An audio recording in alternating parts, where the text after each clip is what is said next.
আজ আমরা দেখব কিভাবে অ্যাট্রিবিউট ব্লক অ্যাটাচ করে মাল্টিলিডার ক্রিয়েট করা যায়। তো এটি করার জন্য আমাদেরকে শুরুতে একটি মাল্টিলিডার স্টাইল ক্রিয়েট করে নিতে হবে।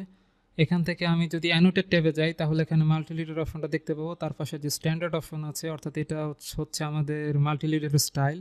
এখানে অ্যারো চিহ্নতে ক্লিক করে আমরা ম্যানেজ মাল্টিলিডার স্টাইলে গিয়ে নতুন একটি মাল্টিলিডারের স্টাইল ক্রিয়েট করতে পারবো। তো আমি নিউতে ক্লিক করছি, নতুন একটি স্টাইলের আমি নাম দিয়ে দিচ্ছি, সাপোজ ব্লক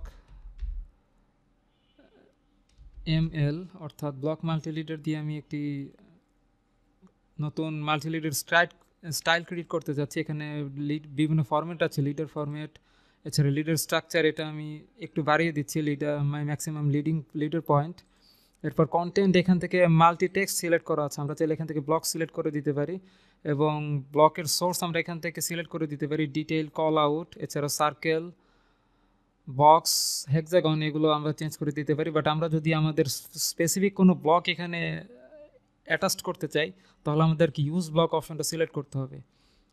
তো আমাদের এখানে কতগুলো ব্লক ক্রিয়েট করা ছিল, আমাদের ব্লক চুজ করার জন্য আমরা এখান থেকে পাশে অ্যারো চিহ্নতে ক্লিক করে আমরা অনেকগুলো ব্লক দেখতে পাবো। এখান থেকে আমি যদি ডিআইএম এই ব্লকটা সিলেক্ট করতে চাই তাহলে এটা সিলেক্ট করে আমাকে ওকে প্রেস করে দিতে হবে। তাহলে দেখতে পাচ্ছেন যে আমার ডিআইএম এর যে ডিফল্ট ব্লকের অ্যাট্রিবিউট ব্লক যেটা ছিল সেটা কিন্তু এখানে শো করছে, স্টাইলটা কেমন হবে একটা প্রিভিউ দেখাচ্ছে এখানে।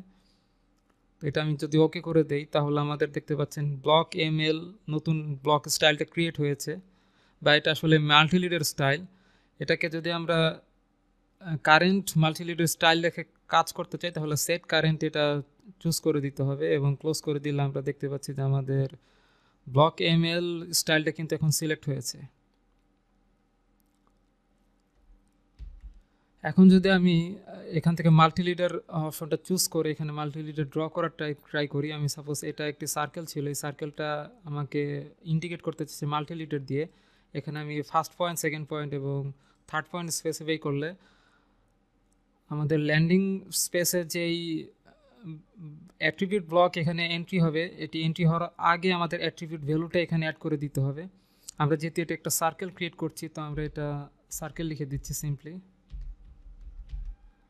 এটা সার্কেল ইন্ডিকেট করছিল তাই আমি সার্কেল লিখে জাস্ট ওকে প্রেস করে দিলাম। আপনারা দেখতে পাচ্ছেন এখানে আমরা মাল্টিলিডার ইউজ করে আমরা মাল্টিলিডার ক্রিয়েট করেছি একটি অ্যাট্রিবিউট ব্লক ইউজ করে, যেখানে আমরা ট্যাগ দিতে পারছি। এছাড়া আমরা যদি এই রেক্টেঙ্গেলটাকে ইন্ডিকেট করতে চাই সেটাও আমরা করতে পারবো। আমরা ভ্যালু দিয়ে দিচ্ছি এটাকে REC, ওকে করে দিচ্ছি। দেখতে পাচ্ছি আমরা কিন্তু মাল্টিলিডার ইউজ করছি বিভিন্ন ট্যাগ ইউজ করে, অর্থাৎ আমরা চাইলে বিভিন্ন একটি ভ্যালু অর্থাৎ অ্যাট্রিবিউট ভ্যালু চেঞ্জ করে বিভিন্ন একটি ট্যাগ ইউজ করে অ্যাট্রিবিউট ভ্যালু চেঞ্জ করে আমরা মাল্টিলিডারগুলো ইউজ করতে পারছি। ধন্যবাদ সবাইকে, আশা করছি টেকনিকটা আপনাদের কাজে আসবে।